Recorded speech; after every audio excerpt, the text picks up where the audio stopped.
the Lord, bless the Lord, bless the Lord. Thank you, Jesus. Thank you, my Lord. Thank you, my Lord. Thank you, my Lord. Bless the Lord. तू प्यार का सागर, सागर दया का तू है। तू प्यार का सागर, सागर दया का तू है। तेरे प्यार के सागर में हम तैरना चाहते हैं। तेरे प्यार के सागर में हम तैरना चाहते हैं। तू प्यार का सागर, सागर दया का तू है। तू प्यार का सागर, सागर दया का तू है। गहराई मिले सागर की, ऊंचाई मिले आसमां की। गहराई मिले सागर की, ऊंचाई मिले आसमां की। पर कोई नाप ना पाएगा गहराई तेरे प्यार की। पर कोई नाप ना पाएगा गहराई तेरे प्यार की। तू प्यार का सागर, सागर दया का तू है। तू प्यार का सागर, सागर दया का तू है। परमेश्वर होने पर भी तू मानव रूप धारण किया। परमेश्वर होने पर भी तू मानव रूप धारण किया। प्रभु तेरे इसी प्यार ने हमको दीवाना बनाया। प्रभु तेरे इसी प्यार ने हमको दीवाना बनाया। तू प्यार का सागर, सागर दया का तू है। तू प्यार का सागर, सागर दया का तू है। दल दल से उठाकर हमको ऊंचाई पर बैठा दिया। दल दल से उठाकर हमको ऊंचाई पर बैठा दिया। प्रभु तेरे लहू के कारण हमको मिली है शिफा। प्रभु तेरे लहू के कारण हमको मिली है शिफा।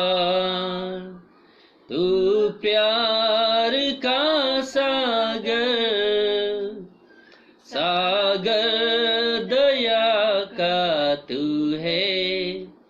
तू प्यार का सागर, सागर दया का तू है।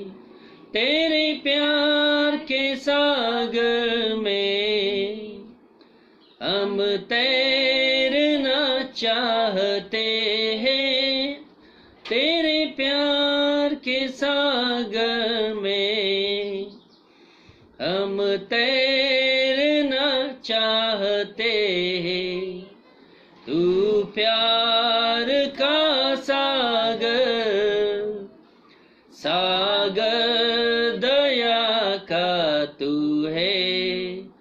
तू प्यार का सागर, सागर दया का तू है। Bless the Lord. Bless the Lord. Thank you, Jesus.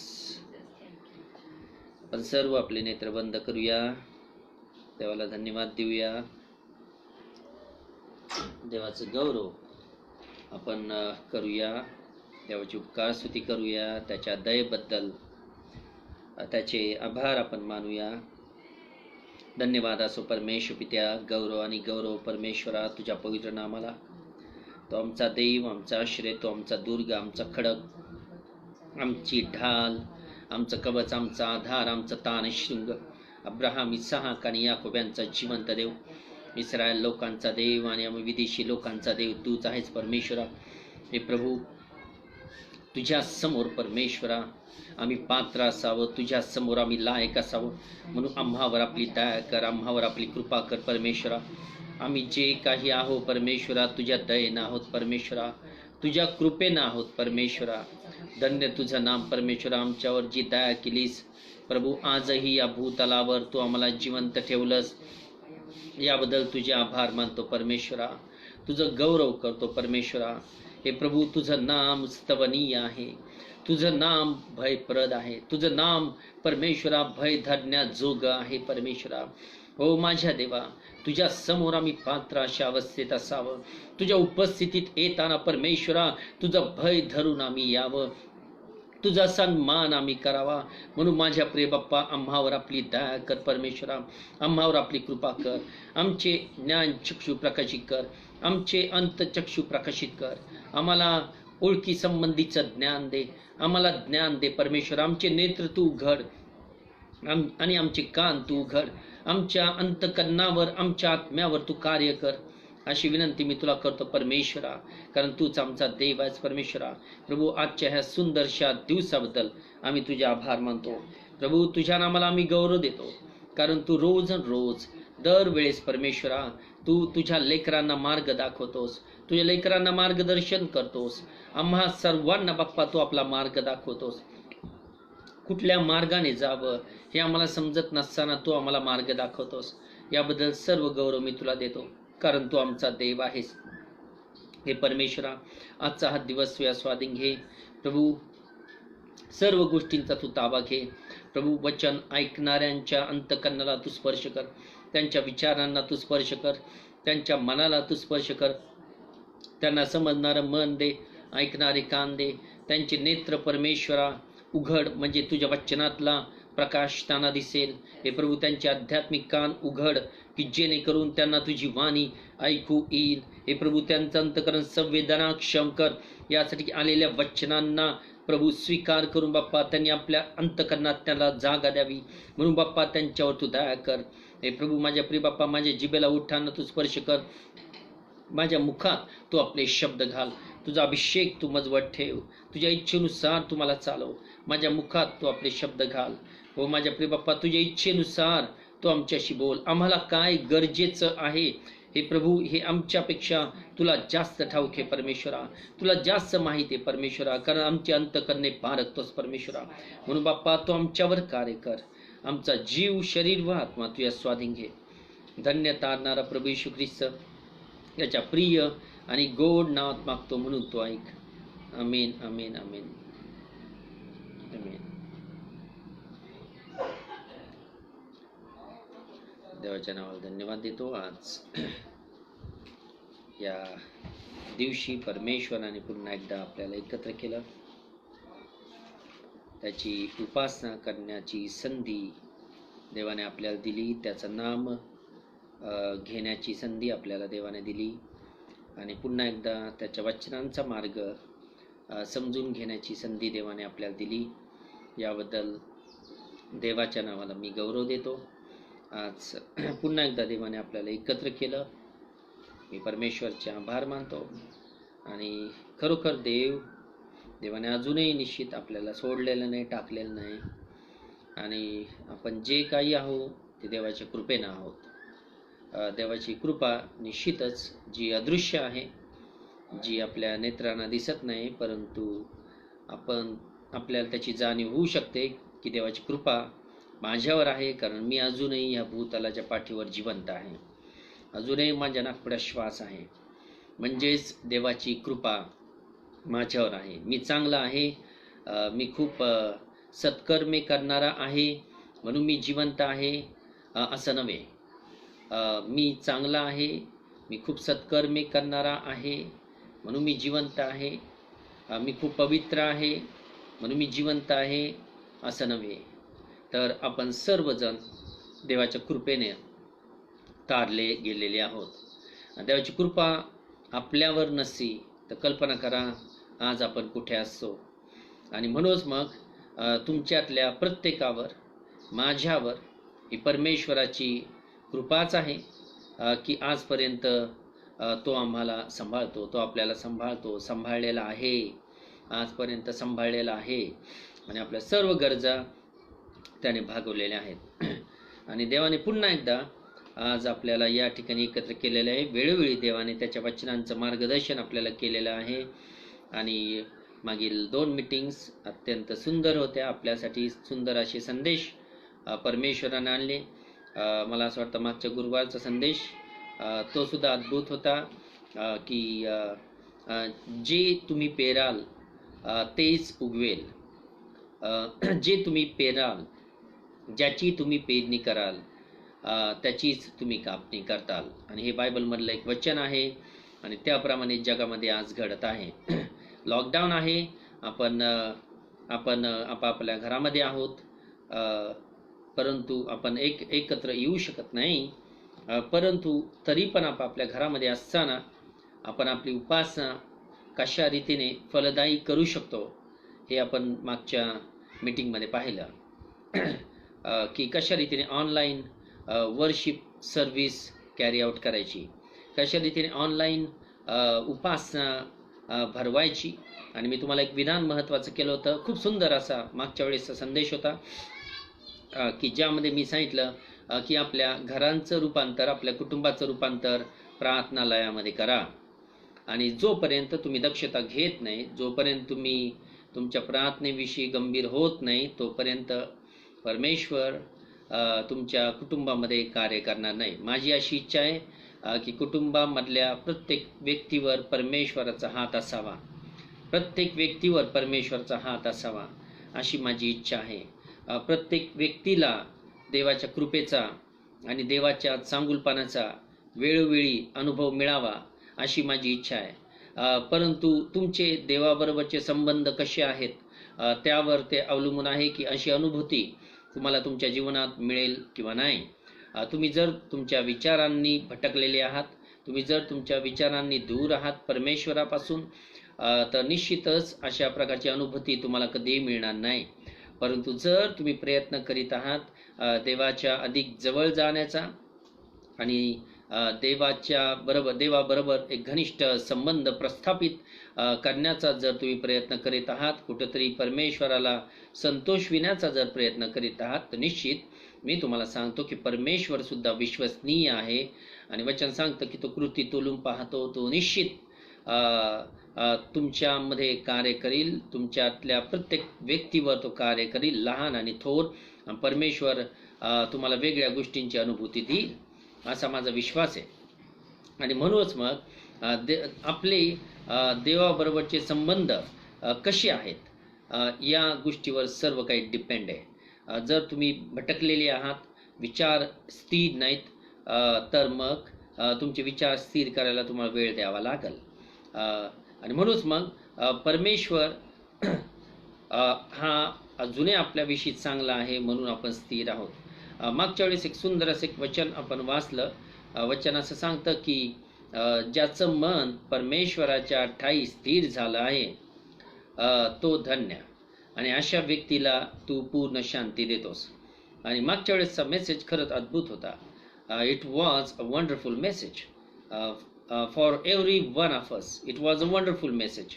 आणि निश्चितच मग परमेश्वर आपल्यावर कार्य करीत आहे किंवा नाही हे आपल्याला पडताळणं गरजेचं आहे.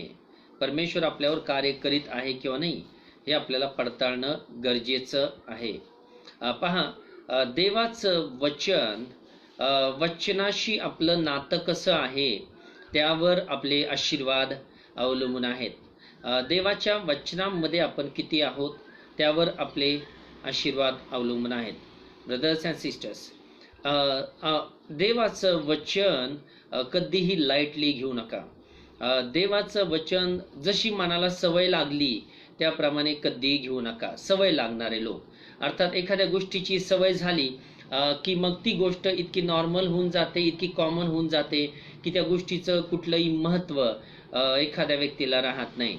सेम तेच कित्येक लेकरांच्या बाबतीत आज होत आहे. कित्येक लेकरांमध्ये देवाचं वचन फार कॉमन झालं आहे. It is very very common. देवाचं वचन फार दुर्मिळ आहे बघा.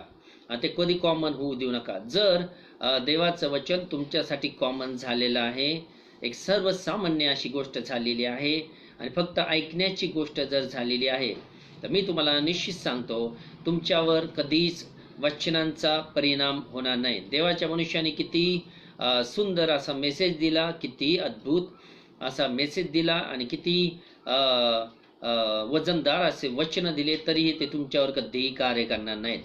पहा, आपण स्वतःला ओळखलं पाहिजे की देवाचं वचन माझ्यावर कार्य करीत आहे का. Is God's word affecting my life? Is God's word affecting my thoughts?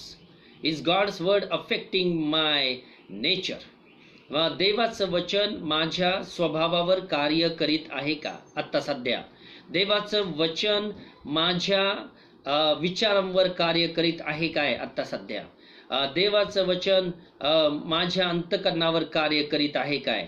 आणि जर ह्याचं उत्तर होय असेल तर मी तुम्हाला सांगतो की जे मी वचन सांगण्याचं काम करीत आहे ते तुमच्यासाठी फलदायी आहे आणि तुम्ही जे वचन ऐकण्याचं काम करीत आहात तेही तुमच्यासाठी फलदायी आहे. माझाही वेळ व्यर्थ जात नाही आणि तुमचाही वेळ व्यर्थ जात नाही. अर्थात वचन सांगणारा आणि वचन ऐकणारा दोन्हीकडेही कार्य होत आहे. आणि म्हणूनच मग परमेश्वर त्याच्या सेवकाचा वापर लोकांसाठी करून घेतो. परमेश्वराचं सेवक हा देवाचं मुख असतो आणि म्हणून तो देवातर्फे तुमच्याशी बोलत असतो. देव येऊन तुमच्याशी डायरेक्टली बोलणार नाही, देव येऊन तुम्हाला संदेश सांगणार नाही, परंतु त्याने त्याची मिनिस्ट्री नेमली, त्याने त्याचे सेवक नेमले आणि या मिनिस्ट्रीचा वापर करून तो तुमच्याशी बोलत असतो. आणि म्हणूनच मग ज्या वेळेस देवाचा सेवक तुमच्याशी बोलतो, देवाची वचने तो देवापासूनचे तुम्हाला सांगतो, त्यावेळेस एखादा संदेश कधी लाईटली घेऊ नका. तुम्ही असं समजू नका की ब्रदर विश्वास तुमच्याशी बोलत आहेत. तुम्ही असं समजू नका की कोणाविषयी मी माझ्या डोक्यामध्ये विचार करून बोलत आहे. नाही, परमेश्वर प्रत्येकाला जाणतो. परमेश्वर तुमच्यातील प्रत्येकाला जाणतो आणि प्रत्येकाची गरज काय आहे हे परमेश्वराला माहिती आहे. आणि म्हणून मग माझं एकच काम आहे की मी स्वतःला देवाच्या हातामध्ये सुपूर्द करतो आणि देवाचा आत्मा जसा प्रेरणा देईल तसं मी बोलतो. संपूर्ण बायबल देवाच्या प्रेरणेने लिहिण्यात आलेलं आहे. देवाच्या पवित्र आत्म्याच्या प्रेरणेने संदेश आलेले आहेत. वचन असं सांगतं पेत्राच्या पुस्तकामध्ये. आणि आज मी जे काही महत्त्वाचं बोलणार आहे ब्रदर्स अँड सिस्टर्स, तुम्हासाठी मी बोलणार आहे. माझी अशी इच्छा आहे की तुम्ही सर्व गोष्टी सिरियसली घ्याव्या, सर्व गोष्टी गांभीर्याने घ्याव्या, कारण माझ्यासाठी तुम्ही लोक सर्वसामान्य लोक नसून तुम्ही एक विशेष असे लोक आहात. मी असं समजतो की तुम्ही लोक निवडलेले आहात. तुम्ही स्वतःला समजता का की तुम्ही निवडलेले आहात? तुम्ही असं स्वतःला समजता का की तुम्ही निवडलेले आहात? तर मग मी तुम्हाला सांगतो ही वचने खास तुमच्यासाठीच आहेत. जर तुमचं अंतःकरण तुम्हाला साक्ष देतं की तुम्ही निवडलेले आहात तर ही वचने तुमच्यासाठीच आहेत. आणि वचन असं सांगतं 2 पेत्र 1 अध्याय वचन 21, कारण संदेश मनुष्यांच्या इच्छेने कधी झालेला नाही. संदेश मनुष्यांच्या इच्छेने कधीही झालेला नाही. यापूर्वीही झालेला नाही. उत्पत्तीच्या पुस्तकापासून प्रकटीकरणाच्या पुस्तकापर्यंत जेवढे मेसेजेस तुम्हाला मिळतात, अर्थात जेवढे वचन तुम्हाला मिळतात, जेवढे भविष्यवाद तुम्हाला मिळतात, तर ह्या सर्व गोष्टी कधीच मनुष्याच्या प्रेरणेने आलेल्या नाहीत. हर एक वचन, हर एक शब्द हा देवाच्या आत्म्याच्या प्रेरणेने आलेला आहे. पवित्र शास्त्र प्रकटीकरणाच्या पुस्तकामध्ये संपलं. पवित्र शास्त्र प्रकटीकरणाच्या पुस्तकामध्ये संपलं. याचा अर्थ असा का की देवाचे शब्द येणं बंद झालं, देवाचे संदेश येणं बंद झालं? नाही. अजूनही या ठिकाणी देवाचा आत्मा आहे. देवाचा आत्मा जशी प्रेरणा देवाच्या माणसाला देतो, तसा देवाचा मनुष्य तुमच्याशी बोलतो. आणि म्हणूनच मग कधीही लाईटली घेऊ नका. जेव्हा जेव्हा देवाचा सेवक तुमच्याशी बोलतो, देवाचा खरा सेवक ज्यावेळेस तुमच्याशी बोलतो, याचं भान ठेवा की मनुष्य माझ्या संगती बोलत नसून देव माझ्याशी बोलत आहे. God is talking to me. God is showing my mistakes. God is showing his way to me. देव त्याचा मार्ग मला दाखवित आहे. कारण का? त्याची इच्छा आहे की मी पूर्णतेपर्यंत जावं. असा विचार तुम्ही पॉझिटिव्हली केला पाहिजे. कधीही निगेटिव्हली विचारांना थारा तुमच्या डोक्यामध्ये देऊ नका. कधीही सैतानाला तुम्ही तुमच्या डोक्यामध्ये थारा देऊ नका. आणि जे पॉझिटिव्ह आहे ते घेण्याचा प्रयत्न करा. म्हणून वचन सांगतं की संदेश कधीच स्वतःच्या संदेश, कारण संदेश मनुष्यांच्या इच्छेने कधीच झालेला नाही, कधीच झालेला नाही. तर पवित्र आत्म्याने प्रेरित झालेल्या मनुष्यांनी देवापासून तो सांगितलेला आहे. पवित्र आत्म्याने प्रेरित झालेल्या मनुष्यांनी देवापासून तो सांगितलेला आहे. आजही पवित्र आत्म्याने प्रेरित झालेली माणसं तुमच्याशी बोलत आहेत. प्रकटीकरणाच्या 22व्या अध्यायामध्ये सगळं काही संपलं म्हणजे पवित्र शास्त्र संपलं असं नाही. आजही परमेश्वर त्याच्या आत्म्याच्या द्वारा कार्य करीत आहेत. आजही परमेश्वर त्याच्या सेवकाच्या द्वारा त्याच्या लोकांशी बोलतो, त्याच्या लोकांना मार्ग दाखवतो. फक्त लोकांनी ते कॉमन शब्द म्हणून न घेता गांभीर्याने ते शब्द घेतले पाहिजे आणि असं समजलं पाहिजे की हे आमच्यासाठी म्हणून नव्हे, तर हे माझ्यासाठी आहे. This is for me. These words are for me. हे वचन माझ्यासाठी आहेत. हे वचन माझ्या पूर्णतेसाठी आहेत. कुठलेही शब्द, कुठलाही संदेश हलक्या दर्जाने घेऊ नका. कारण विश्वास तुमच्याशी बोलत नसून परमेश्वर त्याच्या आत्म्याच्या प्रेरणेने तुमच्याशी बोलत आहे. आणि म्हणूनच मग तुम्ही स्वतःला ओळखलं पाहिजे की तुम्ही कोण आहात. तुमच्यावर देवाचं वचन कसं कार्य करतं, प्रत्येकाने स्वतःला विचारणं गरजेचं आहे.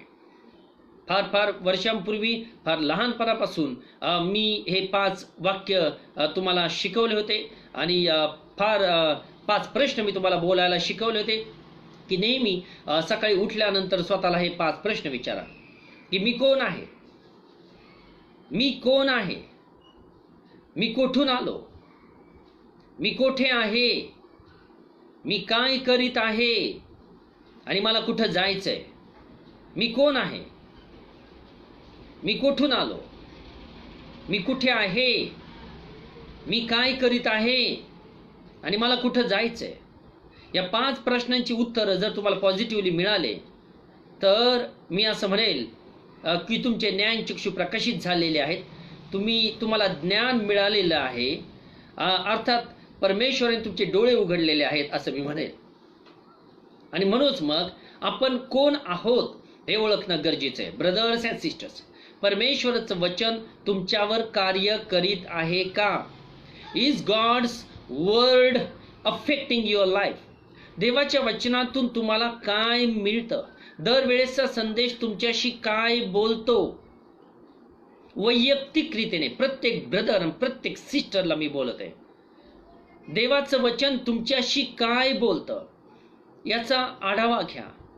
विचारा की हे वचन माझ्यासाठी, जरा गांभीर्याने घ्या, लाईटली घेऊ नका. आणि म्हणून मागचा सुंदर असा संदेश मी तुम्हाला दिला. वचनाचं आणि तुमचं घनिष्ठ नातं बनलं पाहिजे. त्याशिवाय तुम्ही फ्रुट्स देणार नाही, त्याशिवाय तुम्ही फलदायी होणार नाही, त्याशिवाय तुम्ही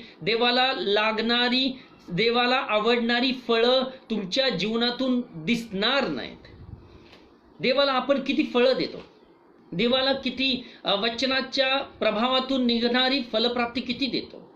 देवाला तुमच्याकडून कशाची अपेक्षा आहे? देवाला तुमच्याकडून फळांची अपेक्षा आहे. देवाला तुमच्याकडून फळ पाहिजे. देवाला तुमच्याकडून काहीतरी पाहिजे. पेरणी केल्यानंतर प्रत्येक शेतकऱ्याला अपेक्षा असते की त्याने कशाची तरी कापणी करावी. तुम्ही कोण आहात? हु आर यू? आणि म्हणूनच मग तुम्ही पवित्र शास्त्र 4 जमिनीविषयी आपल्याला शिकवतं. 4 lands, 4 soils. There are 4 types of soils.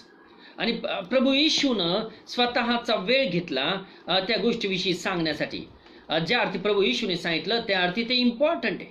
आणि म्हणून मत्तय याच्या 13व्या अध्यायामध्ये, मत्तय कृष्णवर्तमान 13वा अध्याय, मत्तय कृष्णवर्तमान 13वा अध्यायामध्ये, आणि हे महत्वाचं मी तुम्हाला आज शिकवत आहे.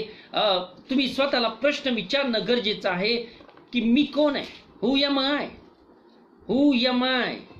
मी कोण आहे? स्वतःला तुम्ही प्रश्न विचारणं गरजेचं. प्रत्येक बंधूनं, प्रत्येक सिस्टरनं स्वतःला प्रश्न विचारणं गरजेचं आहे. आणि ज्या अर्थी प्रभू येशूनं स्वतःचा वेळ घेतला हा दाखला सांगण्यामागं, तर मग निश्चितच ते आपल्यासाठी इम्पॉर्टंट आहे.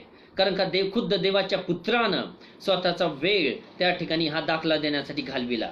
म्हणून ते आपल्यासाठी अत्यंत अत्यंत आणि अत्यंत इम्पॉर्टंट आहे. आणि पेरणी करणाऱ्याचा दृष्टांत आहे हा 13व्या अध्यायामध्ये. त्या दिवशी पहिलं वचन, येशू घरातून निघून समुद्राच्या काठी जाऊन बसला, तेव्हा लोकांचे बहुत समुदाय त्याच्या जवळ मिळाले, म्हणून तो तारवात जाऊन बसला व सर्व लोक किनाऱ्यावर उभे राहिले. सर्व लोक किनाऱ्यावर उभे राहिले. मग त्याने दाखल्यांनी त्यास बहुत गोष्टी सांगितल्या. दाखल्यांनी बहुत गोष्टी सांगितल्या. त्या अशा, पहा, पेरणारा पेरणी करावयास निघाला, आणि तो पेरीत असता काही बी वाटेवर पडलं व पाखरांनी येऊन ते खाऊन टाकलं. काही बी वाटेवर पडलं, पाखरांनी येऊन ते खाऊन टाकलं. ही पहिली जमीन, ही पहिली सॉइल आहे, ही पहिली माती आहे. काही खडकाळीवर पडले, तेथे त्यास फारशी माती नव्हती आणि माती खोल नसल्यामुळे ते लवकर रुजले. मग सूर्य उगवल्यावर त्याला ऊन लागले व त्यास मूळ नव्हते, म्हणून ते वाळून गेले. ही दुसरी जमीन, काही काटेरी झाडांमध्ये पडले, मग काटेरी झाडांनी वाढून त्याची वाढ खुंटविली. काही चांगल्या मातीत पडले. ही तिसरी जमीन. आणि आता चौथी जमीन, काही चांगल्या मातीत पडले, मग त्याचे कोटे 100 पट, कोटे 60 पट, कोटे 30 पट असे पीक आले. ज्याला कान आहेत तो ऐको. ज्याला कान आहेत तो ऐको.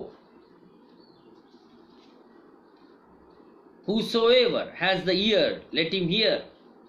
कान म्हणजे नैसर्गिक कान नाही, शरीराच्या कानाविषयी बोलत नाही, आध्यात्मिक कान.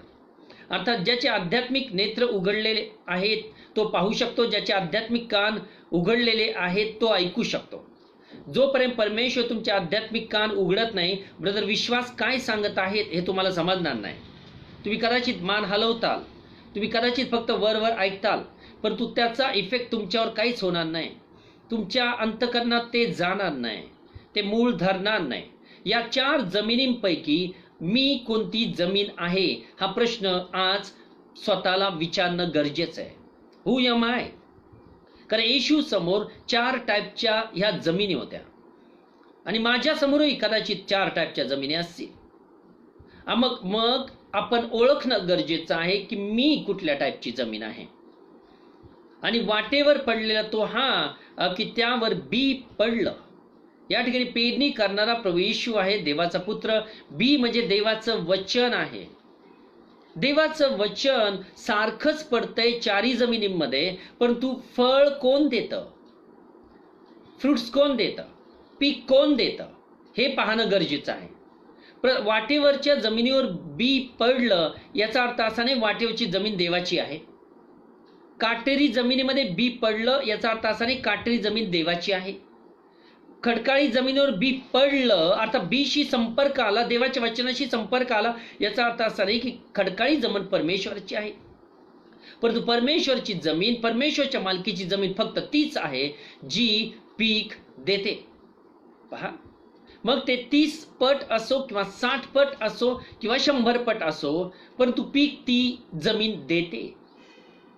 पहा, मी यापैकी कुठली जमीन आहे असा प्रश्न स्वतःला विचारणं आपण गरजेचं आहे. Who am I?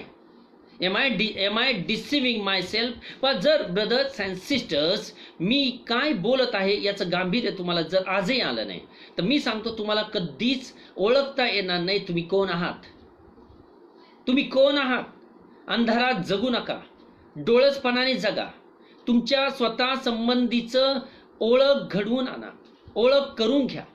पेत्र म्हणत नाही का की स्वतःचं पाचारण आणि स्वतःची निवडणूक या संबंधी ओळख करून घेण्याबाबत विशेष प्रयत्न करा. स्वतःचं पाचरण ओळखून घ्या. ज्याला अजूनही स्वतःचं पाचरण माहिती नाही, ज्याला अजूनही स्वतःची निवडणूक माहिती नाही, तो मनुष्य केवळ अंधारात आहे. त्या मनुष्याचे नेत्र परमेश्वराने अजूनही उघडलेले नाहीत. त्याला अजूनही स्वतःची ओळख पटलेली नाही आहे. म्हणून स्वतःची ओळख घडणं गरजेचं आहे.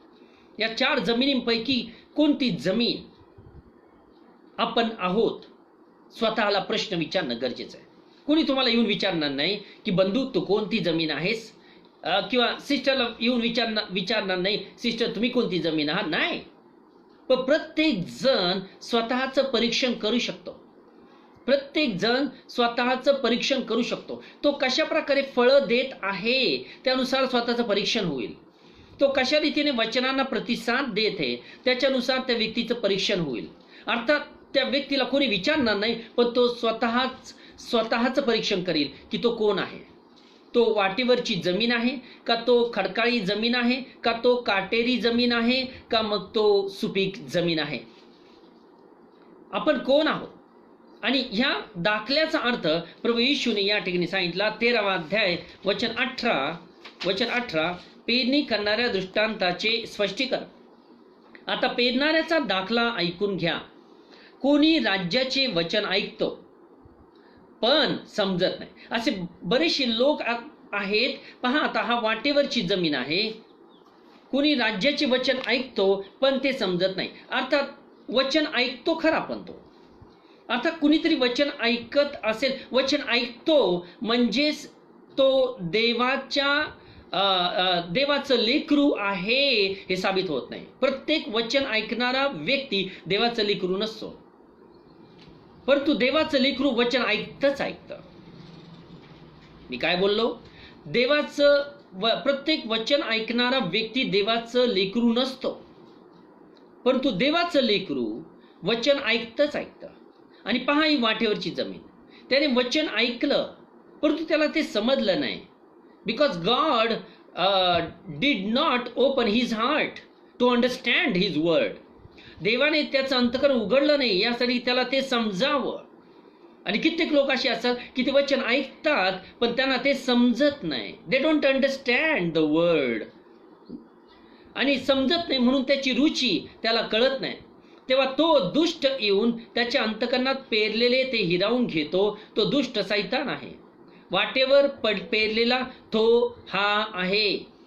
माझ्या बाबतीत असं होतंय का? प्रश्न विचारणं गरजेचं आहे की मी वचन ऐकतोय पण मला समजत नाही.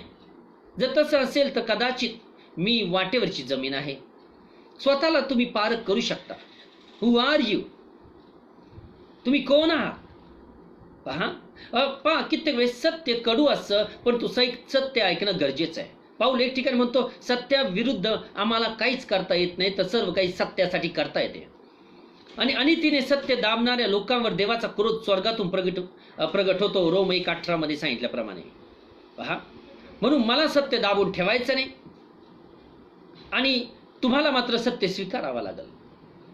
सत्य डावलू नका, सत्य कानाडोळा करू नका. कित्येक लोक ज्यावेळेस सत्य यायला लागतं त्यांना ते आवडत नाही आणि मग ते तेवढ्या भागाकडं, त्या वचनाकडं, त्या स्पष्टीकरणाकडं हेतू पुरस्पर दुर्लक्ष करतात.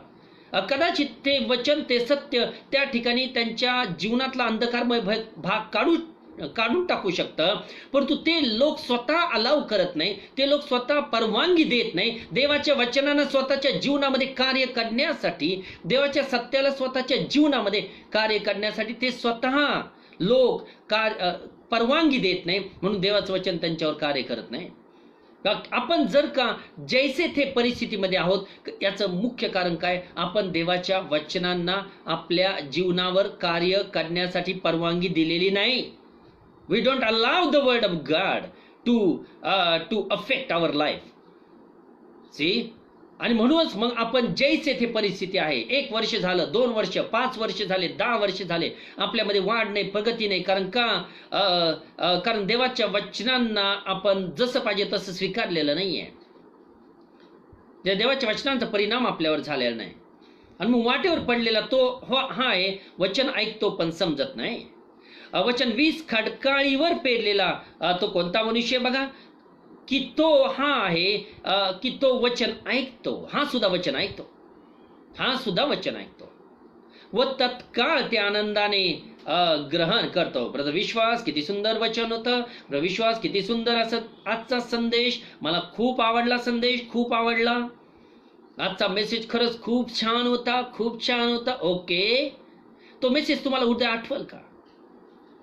तो मेसेज तुम्हाला परवा आठवेल का? त्या मेसेजने तुमच्या अंतकरणात मूळ धरलं का? फक्त मेसेज चांगला होता इथपर्यंतच त्याची मर्यादा होती? तो मेसेज तुमच्या डोक्यात आहे का तुमच्या अंतकरणात त्याने घर केलेलं आहे? त्यानुसार कार्य होईल. पहा, आणि म्हणूनच मग वचन ऐकतो, तत्काळ ते आनंदाने ग्रहण करतो, परंतु त्यास मूळ नसल्या कारणाने तो थोडाच वेळ टिकतो. ही इंड्युरेथ फॉर अ व्हाईल. खडकाळीवर पेरलेला तो हा आहे, वचन ऐकतो, त्याला आनंद होतो वचन ऐकायला, तत्काळ तो ग्रहण करतो, परंतु त्याला बेस नसतो, त्याला मूळ नसतं. अर्थात वचन त्याच्या अंतकरणात खोलवर रुजत नाही. तुम्हाला माहिती ना, एखादं झाड जोपर्यंत त्याची मुळं खाली जमिनीमध्ये खोलवर जात नाहीत, तोपर्यंत ते जमिनीतलं पोषक तत्व ते शोषून घेऊ शकत नाही. आणि जोपर्यंत ते जमिनीतले पोषक तत्व किंवा न्यूट्रिएंट्स जोपर्यंत ते सक करत नाही आणि शोषून घेत नाही, तोपर्यंत त्या झाडाच्या पानांना आणि फळांना आणि जे त्याचे पार्ट्स असतात, झाडांचे जे अवयव असतात, त्यांना ते पोषक तत्वे मिळत नाहीत, जोपर्यंत मुळं खोलवर जात नाहीत. जोपर्यंत वचनाची मुळं ही अंतकरणात खोलवर जात नाही, ब्रदर्स अँड सिस्टर्स, तुमच्यामध्ये काहीही देवाच्या वचनाचा परिणाम होणार नाही. तुम्ही ह्या कानाने ऐकताल, ह्या कानाने सोडून देताल. तुम्ही कोण आहात? हु आर यू? मी खडकाळी जमीन आहे काय?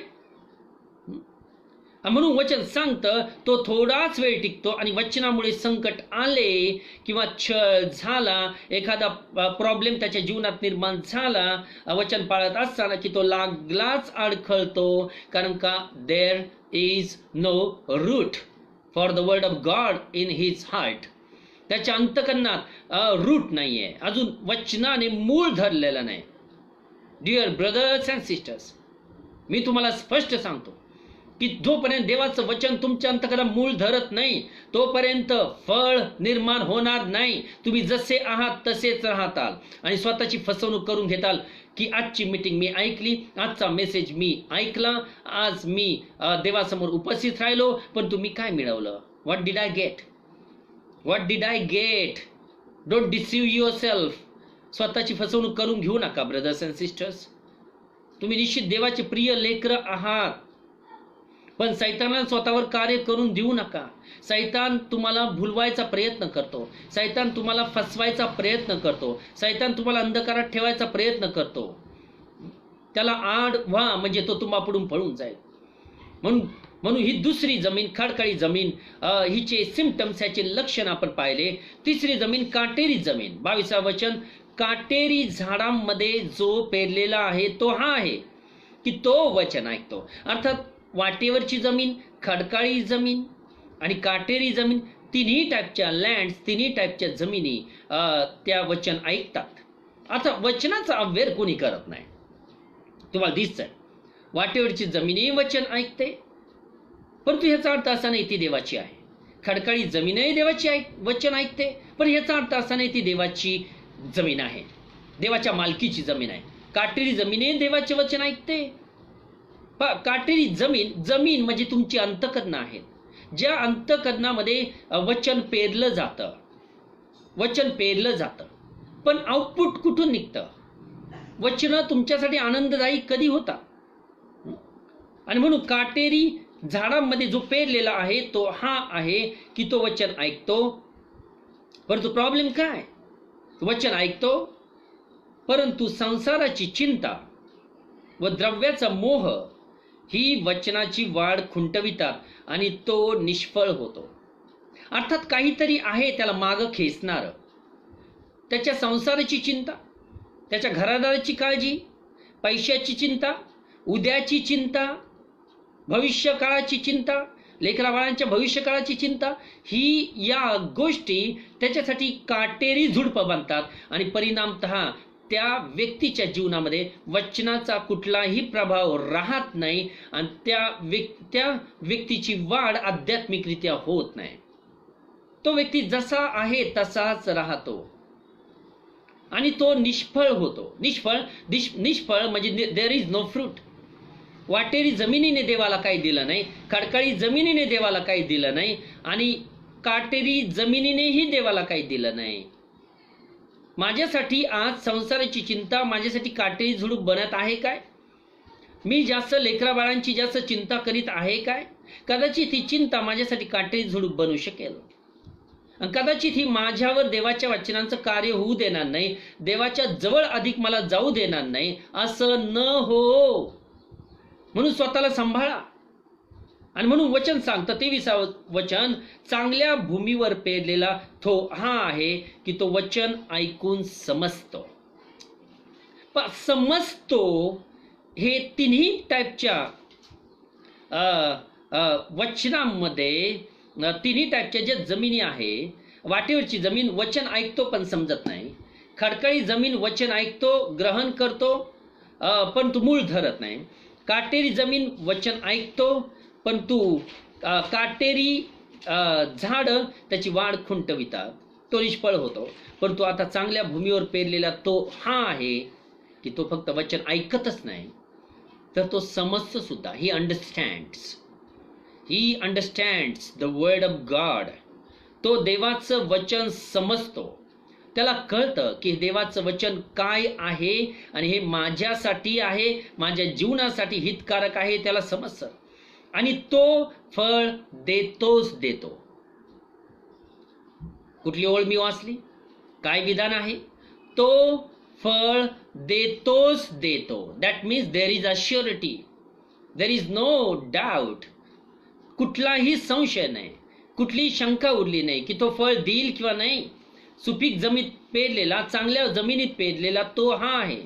अर्थात ज्याचं अंतकरण चांगली जमीन आहे त्याच्या अंतकरणात वचन पेरलं किंवा ब्रदर विश्वासने जर एखादा संदेश दिला तर तो त्या व्यक्तीवर इतका इफेक्च्युअल राहील, इतका परिणामकारक राहील की त्याच्या जीवनामध्ये तत्काळ त्याचे प्रतिसाद दिसायला लागतात, त्याचे पडसाद उमटायला लागतात आणि त्याच्यासाठी तो थंड बनत नाही. संदेश ऐकल्यानंतर तो थंड बनत नाही तर त्याच्यावर त्याचा परिणाम दिसायला लागतो. अर्थात ती चांगली भूमी आहे, कारण वचन सांगतं तो फळ देतोच देतो. वाटेवरच्या जमिनीने फळ दिलं नाही, खडकाळी जमिनीने फळ दिलं नाही, काटेरी जमिनीने फळ दिलं नाही, परंतु सुपीक जमिनीने फक्त फळ दिलं. माझं अंतर्याम, माझं अंतकरण काय आहे? वाटेवरची जमीन. मी कुठल्या टाईपच्या जमिनीमध्ये मोडतो? हू एम आय? मी कोणती जमीन आहे? प्रश्नचिन्ह. मी कोणती जमीन आहे? देऊ शकता आजच्या संदेशाला नाव. मी कोणती जमीन आहे? What type of soil am I? मी वाटेवरची जमीन आहे का, जो फक्त वचन ऐकतो आणि सैतान येऊन वचन हिरावून घेऊन जातो? मी खडकाळी जमीन आहे का, की ज्याला मूळ नाही, वचन ऐकलं पण तो मूळ धरत नाही? मी काटेरी जमीन आहे काय, की ज्याच्या भोवती काटेरी झुडपं आहेत, संसाराची चिंता, पैशाची चिंता, लेकराबाळाची चिंता? का मग मी सुपीक जमीन आहे की ज्याच्यात पेरल्यानंतर कोणी 30 पट, कोणी 60 पट, कोणी 100 पट असं पीक देतो? परमेश्वराला तुमच्याकडून संदेश आल्यानंतर फळांची अपेक्षा आहे. निष्फळ होऊ नका. कारण सुपीक जमिनीविषयी, चांगल्या जमिनीविषयी एक गॅरंटी दिलेली आहे की तो फळ देतोच देतो. That means there is 100% guarantee, 100% guarantee. आणि कोणी 100 पट, कोणी 60 पट, कोणी 30 पट असे देतो. पण देवाचं वचन, विशेष करून ब्रदर्स अँड सिस्टर्स, मी तुम्हाला निश्चित सांगतो की देवाच्या लेकरावर खूप प्रभावशाली ठरतं. जो कुणी निवडलेला असेल, ज्याला देवाने सृष्टीच्या स्थापनेपूर्वी त्याच्या संकल्पामध्ये निवडलेलं असेल, त्या व्यक्तीच्या मनावर, विचारांवर वचनाचा फार मोठा पगडा असतो. फार मोठं कार्य त्याच्या अंतःकरणामध्ये होतं. पहा, त्याच्या विचारांवर देवाच्या वचनांचं कार्य होतं. वचनांची वेगळी अनुभूती जी त्याला येईल ती इतरांना कोणालाच येणार नाही. वचनांची अनुभूती ज्या त्या निवडलेल्या लेकराला येईल, मी तुम्हाला सांगतो, ती अनुभूती कोणालाही येणार नाही. बाकीचे लोक फक्त ऐकतील परंतु समजणार नाहीत. बाकीचे लोक फक्त ऐकतील आणि तो संदेश त्यांच्या लक्षात राहणार नाही. ते त्या वचनाचं मनन करणार नाही.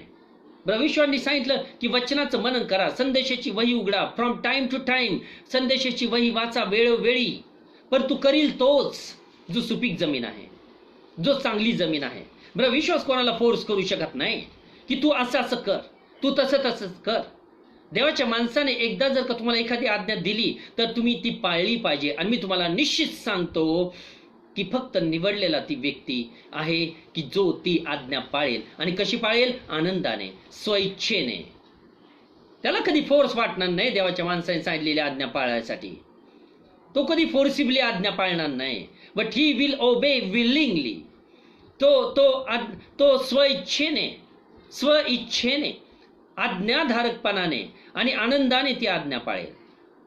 कोणाला देवाच्या निवडलेल्या लेकराला फोर्स करण्याची आवश्यकता नाही की तू असं असं कर, तू असं असं कर. नाही, तुमच्या स्वतःमध्ये ती इच्छा निर्माण झाली पाहिजे. आणि निवडलेल्याच्या जीवनामध्ये परमेश्वर कार्यरत असतो. God works in an elect's life.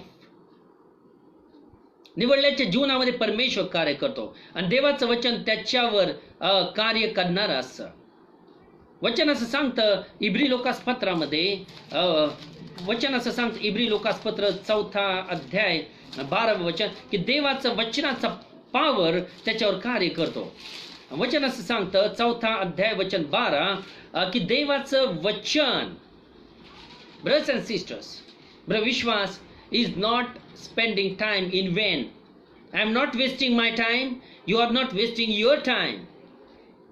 मी स्वतःचा वेळ व्यर्थ घालवत नाही, तुम्ही स्वतःचा वेळ व्यर्थ घालवत नाही. माझा विश्वास आहे की येणारा प्रत्येक संदेश हा तुमच्यावर कार्य करीत आहे. आणि ते तुम्हाला दाखवून द्यायचं की तुमच्यावर तो कार्य करीत आहे. तुम्हाला दाखवून द्यायचं की तुमच्यावर देवाचं वचन कार्य करीत आहे. पहा, तुम्हाला ते कृतीतून दाखवून द्यायचं. आणि देवाचं वचन कसं आहे बघा. देवाच्या वचनाविषयी मी बोलतोय. सजीव, देवाचं वचन सजीव आहे. ते मेलेलं वचन नाही. It is not dead. God's word is live. देवाचं वचन सजीव आहे. दॅट म्हणजेच काय, त्याच्यामध्ये काहीतरी जीव आहे आणि ते सतेज आहे. कोणत्याही दुधारी तरवारीपेक्षा तीक्ष्ण आहे. ते जीव व आत्मा, सांधे व मज्जा यास भेदून आरपार जाणारे आणि मनाच्या भावना व कल्पना यांचे परीक्षक आहे. अर्थात ज्यावेळेस संदेश येत असतो, देवाचा मनुष्य तुमच्याशी बोलत असतो. आणि मी तुम्हाला मगाशीच विधान केलं की देवाचा मनुष्य स्वतःहून बोलतो म्हणून नव्हे, परंतु देवाचा आत्मा तुमच्याशी बोलत आहे. देव त्याच्या आत्म्याच्या द्वारा, त्याच्या अभिषिक्ताच्या मुखातून तुमच्याशी बोलत आहे. पण जोपर्यंत तुम्हाला ते समजत नाही की हा संदेश माझ्यासाठी आहे, तोपर्यंत तुमच्यावर परिणाम होणार नाही. कित्येक वेळेस लोक स्वतः जबाबदार आहेत स्वतःवर कार्य होऊ न देण्यासाठी. लोक स्वतः जबाबदार आहेत स्वतःवर देवाच्या वचनांचं कार्य होऊ न देण्यासाठी. कित्येक वेळेस मनातली आढी जी सैतानाने ठेवलेली असते मनामध्ये, त्यामुळे वचनांचं कार्य त्या व्यक्तीच्या जीवनात होत नाही आणि तो व्यक्ती जसा आहे तसाच राहतो. अर्थात तो व्यक्ती सपशेल स्वतःला फसवीत आहे. He is deceiving himself. कारण देवाचं वचन हे सजीव आहे. मग संदेश आला तर त्याने तुमच्यामध्ये काय निर्माण केलं? ते तुमचा आत्मा आणि तुमचा जीव यांना भेदून आरपार जाणार आहे. मग आत्म्यावर परिणाम झाला का संदेशाचा, वचनाचा आत्म्यावर आणि जीवावर परिणाम झाला का? मी निश्चित तुम्हाला सांगतो की फक्त सुपीक जमीन, चांगली जमीन, निवडलेला जो आहे त्याच्यावर याचा परिणाम दिसून येतो. पडसाद दिसून येतात, याचा परिणाम दिसून येतो. मग देवाचं वचन सजीव आहे ब्रदर. जे जे वचन तुम्ही ऐकत आहात आजही, मागच्या रविवारी जे ऐकलं, गुरुवारी जे ऐकलं, जे संदेश तुमच्यापर्यंत परमेश्वर पोहोचवत आहे ते तुमच्या भल्यासाठी आहेत, तुमच्या हितासाठी आहेत ब्रदर्स अँड सिस्टर्स. म्हणून देवाचं वचन विशेष करून देवाच्या लेकरांवर कार्य करणारं आहे. जसा पाऊस हा भूमीला ओला केल्याशिवाय आणि उत्पन्न भूमी दिल्याशिवाय तो माघार परतत नाही, तसं देवाचं वचन आहे. देवाच्या वचनांचा खूप मोठा हात आहे देवाच्या लेकरांच्या जीवनामध्ये कार्य करण्यासाठी. कारण असं काहीच नाही की जे तुमच्या जीवनात कार्य करेल. पहा, देवाचं वचन तुमच्या जीवनात कार्य करणारं असलं पाहिजे. म्हणून देवाचं वचन हे देव जे पाठवतो ज्या कार्यासाठी ते परत माघार परतत नाही. आणि वचन असं सांगतं यशाया 55 अध्याय, यशाया 55 आणि वचन 10 आणि 11. पहा, पाऊस व बर्फ ही आकाशातून पडतात आणि पृथ्वी भिजून तिला सफळ व हिरवी केल्या वाचून. पाऊस पडतो, पाऊस पडण्याचा हेतू काय? पृथ्वीला भिजवणं, तिला सफळ करणं, तिला हिरवीगार करणं, हे पावसाचं काम आहे. तर मग देवाच्या वचनांचं काम काय? देवाचे वचन असेच तुमच्या अंतःकरणावर वर्षा होतात का? देवाच्या संदेशाचा असाच तुमच्या अंतःकरणावर वर्षा होतं का? ही मी तुम्हाला देवाची वचने सांगत आहे. याचा इफेक्ट काय? आणि वचन सांगतं की पृथ्वी भिजवून तिला सफळ व हिरवीगार केल्या वाचून, पेरणाऱ्यास बीज, खाणाऱ्यास भाकरी दिल्या वाचून ती परत वर जात नाही. तर आता पाऊस येतो तो त्याचं कार्य करूनच जातो. पहा, असं कधीच नाही होणार पाऊस फेल गेला, पाऊस पडला पण शेतात काय उगवलं नाही, कधीच नाही होणार. पहा, तो सगळं काही त्याचं काम तो करून जातो. पडलेला पाऊस काहीतरी करून जातो. वचन सांगता 11, त्याप्रमाणे माझ्या मुखातून निघणारे वचन होईल. माझ्या मुखातून निघणारे वचन होईल. फक्त पवित्र शास्त्रातलीच वचनं नाही, तर आजही देवाच्या आत्म्याच्या प्रेरणेने जे वचन, जे संदेश तुमच्यासाठी येत आहेत त्याचाही परिणाम आजच्या युगामध्ये तुमच्यासाठी तसाच व्हायला पाहिजे. जसं पाऊस त्याचं काम केल्याशिवाय माघार जात नाही, तसं देवाचं वचन कार्य केल्याशिवाय विफल होत नाही. त्याप्रमाणे माझ्या मुखातून निघणारे वचन होईल, ते माझी इच्छा पूर्ण केल्या वाचून व ज्या कार्याकरिता मी ते पाठविले ते केल्या वाचून मजकडे विफल होऊन परत येणार नाही. तुम्ही देवाचे निवडलेले आहात काय? जर तुम्ही म्हणताल होय, आणि जर तोच देव आज ज्याने मला तुमच्यासाठी उभं केलं आणि तो जर का संदेश तुमच्यासाठी आणत आहे, तर मग तोच देव त्याच्या वचनाच्या द्वारे तुमच्यामध्ये कार्य करीत आहे काय? तोच देव वचन सांगतं की जी त्याची इच्छा आहे तुमच्या जीवनात पूर्ण केल्या वाचून. काय देवाची इच्छा पूर्ण झाली तुमच्या जीवनामध्ये? कोणतं कार्यासाठी एखादा संदेश पाठवला? प्रत्येक संदेशाला काहीतरी कारण आहे.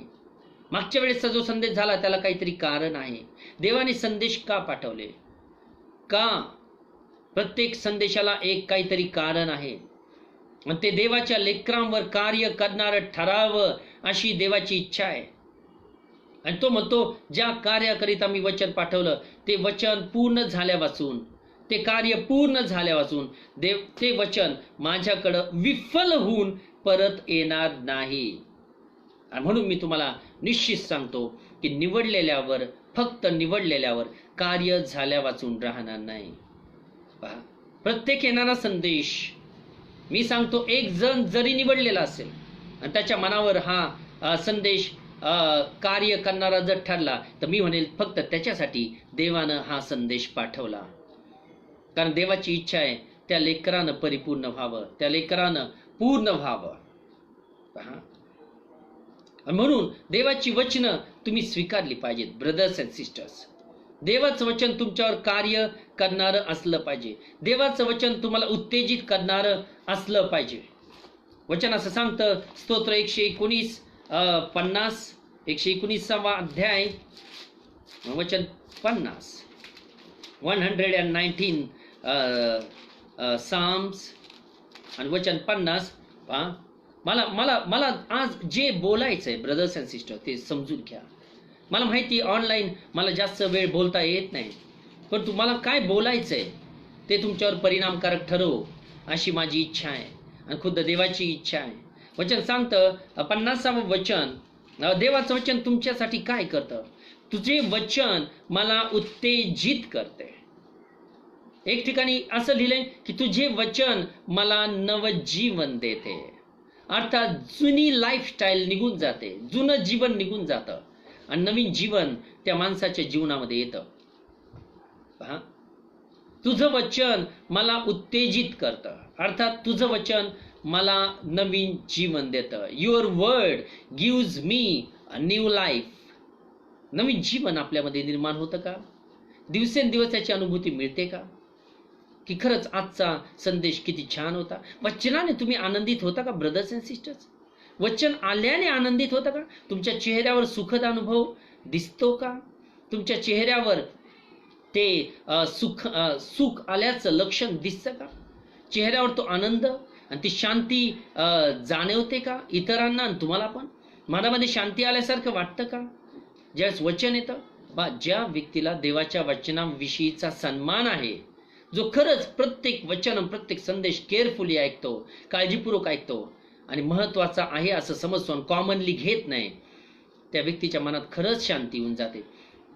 प्रत्येक संदेश त्याच्यासाठी उपयोगी पडतो. प्रत्येक संदेश त्याला फळ द्यायला शिकवतो. तो बदलत जातो, तो बदलत जातो, तो बदलत जातो, तो आनंदी होत जातो. जितका बदलत जातो तितका आनंदी होत जातो. आणि देवाच्या वचनाचं आणि त्याचं घनिष्ठ संमेलन झाल्यामुळं तो व्यक्ती वाढत जातो. म्हणून वचन सांगतं की तुझे वचन मला उत्तेजित करते, हेच माझ्या दुःखात माझे सांत्वन आहे. देवाच्या वचनांचा परिणाम फक्त निवडलेल्याच्या जीवनावर होतो ब्रदर्स अँड सिस्टर्स. हे मला स्वतःला चांगलं माहिती आहे, कारण मी त्या प्रक्रियेमधून गेलेलो आहे. आणि म्हणूनच मग देवाच्या वचनाने जसा माझ्या जीवनावर परिणाम केला तसा तुमच्यातल्या प्रत्येकाच्या जीवनावर परिणाम करावं अशी माझी इच्छा आहे. पहा, आणखीन शेवटचे एक वचन मी तुम्हाला देऊ इच्छितो. 1 ते 2 वचन. पहिले थेसळणी 2रा अध्याय आणि 19 वचन. पहिले थेसळणी 2:19 वचन असं सांगतं,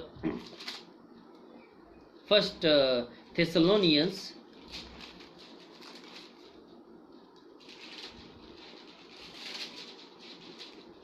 2रा अध्याय 13 वचन बघा. 2:13 आम्हीही देवाचे निरंतर उपकार स्मरण करतो. यामुळे करीतो की तुम्ही आम्हापासून ऐकलेले देववचन स्वीकारले. बरं, विश्वास बरोबर आणखी 5 मिनिटं. तुम्ही आम्हापासून ऐकलेले देववचन स्वीकारले, अर्थात देवाचं वचन तुम्ही स्वीकारलं पाहिजे. देवाचं वचन तुम्ही स्वीकारलं पाहिजे. पाऊलाने ज्यावेळेस विधान केलं त्यावेळेस नवीन करार नव्हता. जुना करार फक्त त्यांच्याकडे होता. आणि आज ज्यावेळेस मी मेसेज देत आहे त्यावेळेस आपल्याकडं जुना करार नवीन करार आहे, पण नवीन दुसरं पुस्तक नाही. जसं जुना करार अस्तित्वात असताना पाऊलाने हे विधान केलं, तसं जुना नवीन करार अस्तित्वात असताना मी हे विधान करतो की तुम्ही हे संदेश ऐकले, स्वीकारले, ते मनुष्यांचे म्हणून नव्हे तर देवाचे असे स्वीकारले. प्रत्येक संदेश हा देवाचा आहे असा तुम्ही स्वीकार केला पाहिजे, तरच तुमच्यावर त्याचा परिणाम होईल. आणि वचन सांगतं, आणि वास्तविक ते तसेच आहे, अर्थात ते देवाचेच आहे. ते तुम्हा विश्वास ठेवणाऱ्यात कार्य करीत आहे. God's word is working in your lives. देवाचं वचन देवाच्या विश्वासणाऱ्यांच्या जीवनामध्ये कार्य करीत आहे. देवाचं वचन आज आपल्यामध्ये कार्य करीत आहे काय? आपण त्या पद्धतीने स्वीकारतो का? देवाच्या वचनाचा स्वीकार आपण केला पाहिजे ब्रदर्स अँड सिस्टर्स. जोपर्यंत देवाचं वचन तुम्ही स्वीकारत नाही तोपर्यंत तुमच्या जीवनामध्ये कुठलंही कार्य होणार नाही. पहा, आणखीन एक शेवटचं वचन मी तुम्हाला देऊ इच्छितो. लास्ट वचन इर्मया याचं 15वा अध्याय आणि 16वा वचन. इर्मया याचा 15वा अध्याय 16वा वचन. सुंदर असं वचन आहे. हे वचन सांगतं की मला तुझी वचने प्राप्त झाली. मला तुझी वचने प्राप्त झाली, ती मी स्वीकारली. Acceptance of the word of God. आता जोपर्यंत तुम्ही स्वीकारत नाही की हे वचन माझ्यासाठी आहे, हा संदेश माझ्यासाठी आहे, तोपर्यंत तुमच्यावर कार्य होणार नाही. पहा, मला तुझी वचने प्राप्त झाली, ती मी स्वीकारली. खाली रेफरन्स त्याचा लिहिलाय, अर्थात सेवन केली. वचने सेवन करावी लागतात. कशी सेवन करणार? जसं अन्न सेवन केल्यानंतर पचतं आणि शरीराला लागू पडतं, तसंच वचने सेवन करावी लागतात. पहा, अन्न फक्त तुम्ही पाहत नाही आणि संदेश फक्त ऐकू नका. अन्न सेवन करा, वचने सेवन करा, वचने स्वीकारा. तो म्हणतो तुझी वचने माझा आनंद, माझ्या जीवाचा उल्हास अशी होती. देवाचं वचन तुमच्यासाठी कसं आहे? तुमच्यासाठी ते आनंद आहे का? ते तुमच्या जीवासाठी उल्हास आहे का? कारण हे परमेश्वरा, सेनाधीश देवा, तुझे नाम घेऊन मी आपणास तुझा म्हणवितो. तुझे नाम घेऊन मी आपणास तुझा म्हणवितो. तुम्ही देवाची आहात का? तर मग ह्या वचनाची अनुभूती तुमच्या जीवनात आली पाहिजे की देवाचं वचन तुमच्यासाठी आनंद बनलं पाहिजे. देवाचं वचन तुमच्यासाठी आनंद आणि तुमच्या जीवासाठी उल्हास अशी बनली पाहिजेत. This is the word of God. ब्रविश्वासनी मंच वचन दिले नाहीत. ब्रविश्वासनी फक्त बायबलमधली वचने तुम्हाला काढून दाखवली. फक्त बायबलमधली वचने तुम्हाला मी वाचून दाखवली. म्हणून ब्रदर्स अँड सिस्टर्स, ब्रविश्वास आज तुम्हाला सांगू इच्छितात, जे मी देवाच्या आत्म्याच्या प्रेरणेने आज तुम्हासाठी बोललो. कारण मला असं वाटतं आजचा संदेश आपल्यासाठी गरजेचा होता की मी स्वतःला ओळखणं गरजेचं आहे की मी कोण आहे. मी वाटेवरची जमीन आहे का मग मी खडकाळी जमीन आहे जिथं मूळ धरत नाही देवाचं वचन? का मग मी काटेरी जमीन आहे की जिथं संसाराची चिंता आणि द्रव्याचा मोह वाढ वचनाची होऊन देत नाहीत आणि ते निष्फळ होतात? मी त्यापैकी आहे का? का मग मी सुपीक जमिनीपैकी आहे की जो फळ देतोच देतो, तो फळ देतोच देतो? सुपीक जमिनीविषयीची ॲश्युरिटी 100% गॅरंटी काय? की तो फळ देतोच देतो. आणि कोणी 30 पट, कोणी 60 पट, कोणी 100 पट असं पीक देतो. म्हणून ब्रदर्स अँड सिस्टर्स, देवाचं वचन आपल्यासाठी कॉमन असू नये, तर देवाचं वचन आपल्यासाठी महत्त्वाचं आणि महत्त्वपूर्ण आणि गांभीर्याने घेतलेलं असावं. आणि प्रत्येकाने मनामध्ये विचार करावा की हे वचन माझ्यासाठी आहे. परमेश्वर या वचनांच्या द्वारा तुम्हाला आशीर्वाद करो. माझा विश्वास आहे की निश्चित आज परमेश्वर या वचनांच्या द्वारा तुमच्याशी बोललेला आहे. निश्चित माझा विश्वास आहे की निवडलेल्याच्या अंतकरणात हे वचन कार्य करेल. परमेश्वर तुम्हाला आशीर्वाद करो. आपण शेवटची प्रार्थना करूया. धन्यवाद असो परमेश्वर पित्या, गौरव आणि गौरव असो बाप्पा आजच्या ह्या सुंदरशा दिवसाबद्दल. हे प्रभू, आज तुझ्या वचनांच्या द्वारा तू आमची भेट घेतलीस. हे परमेश्वरा, तुझ्या वचनांच्या द्वारा तू आमच्याशी बोललास. हे परमेश्वरा, तुझ्या आत्म्याची प्रेरणा तू मला दिलीस. हे परमेश्वरा, तू मला विचारांची लिंक दिलीस. हे प्रभू, तू आमच्यासाठी बोललास, याबद्दल तुझ्या नामाला आम्ही गौरव देतो. हे प्रभू, तुझं वचन विशेष करून निवडलेल्यांच्या जीवनामध्ये कार्यरत असतं असं तुझं वचन आहे बाप्पा. हो बाप्पा, तुझं वचन जसं पाऊस भूमीला ओला केल्याशिवाय आणि भूमीला सफळ केल्याशिवाय, हिरवळ उपजवल्याशिवाय पुन्हा माघार परतत नाही, तसं तुझं वचन तुझ्या लेकरांच्या जीवनात कार्य केल्यापासून ते माघार जात नाही. हे प्रभू, प्रत्येक निवडलेल्याच्या जीवनामध्ये हे वचन निश्चित कार्यरत राहील असा माझा विश्वास आहे बाप्पा. जो कोणी निवडलेला आहे, ज्याला तू सृष्टीच्या स्थापनेपूर्वी निवडलेला आहेस, त्याच्या जीवनामध्येच केवळ तुझं वचन कार्यान्वित होईल. तोच केवळ तुझ्या वचनांचं पालन करील, तुझ्या वचनांकडे लक्ष देईल. हे परमेश्वरा, म्हणून तुझं वचन तुझ्या लेकरांनी कॉमन घेऊ नये, सामान्य रीतीने घेऊ नये अशी तुझी इच्छा आहे. कारण तुझं वचन परमेश्वरा हे पवित्र आहे आणि तुझं वचन आम्हाला नवजीवन देणारं आहे. तुझं वचन आम्हाला नवीन आनंद, नवीन उल्हास, आमच्या जीवाला उल्हास देणारं आहे. तुझं वचन आमच्या दुःखामध्ये आमचं सांत्वन आहे. तुझं वचन आमच्या मनाला उत्तेजित करणारं आहे. हे परमेश्वरा, या तुझ्या वचनाबद्दल आम्ही तुझे आभार मानतो. हे प्रभू, तू आज आमच्याशी बोललास याबद्दल तुझे आभार मानतो. हे प्रभू, हे बाप्पा, प्रभू, प्रत्येक जण ज्याने हा संदेश ऐकला त्याचे आध्यात्मिक नेत्र उघड, त्याचे आध्यात्मिक कान उघड. हे प्रभू, त्यांना हे वचन अधिक चांगल्या प्रकारे समजू दे. त्यांच्यावर कार्य कर. संदेश जरी संपलेला असेल तरी हे वचन त्यांच्या कानात गुंजू दे बाप्पा. आणि कृपा त्यांच्यावर तू कार्य कर अशी विनंती मी तुला करतो. हे प्रभू, आमच्यातल्या प्रत्येकावर तुझ्या वचनाचा योग्य परिणाम व्हावा आणि आम्ही फळ देणारं व्हावं. कोणी 30 पट, कोणी 60 पट, कोणी 100 पट असं फळ देणारं व्हावं. म्हणून बाप्पा, तू आम्हाला मदत कर.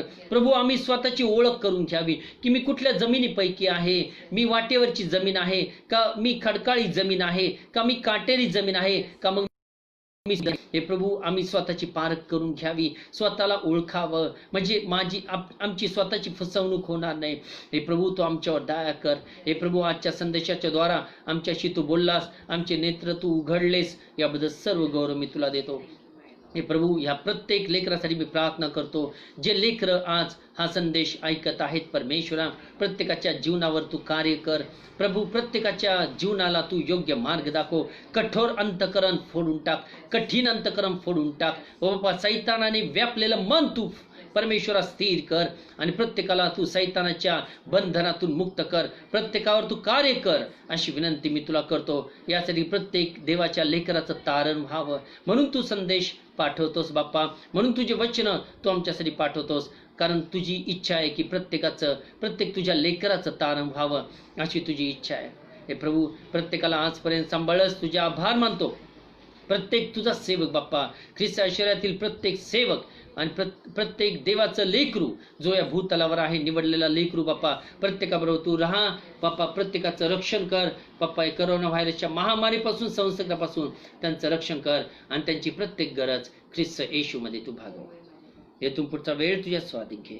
प्रभू, तुम्हाला सहाय्य केलंस याबद्दल तुझ्या नामाला मी गौरव देतो. धन्यता आणणारा प्रभू येशू ख्रिस्त याच्या प्रिय आणि गोड नात मागतो, म्हणून तो ऐक. आमेन, आमेन, आमेन. May God bless you to all of you. God bless you.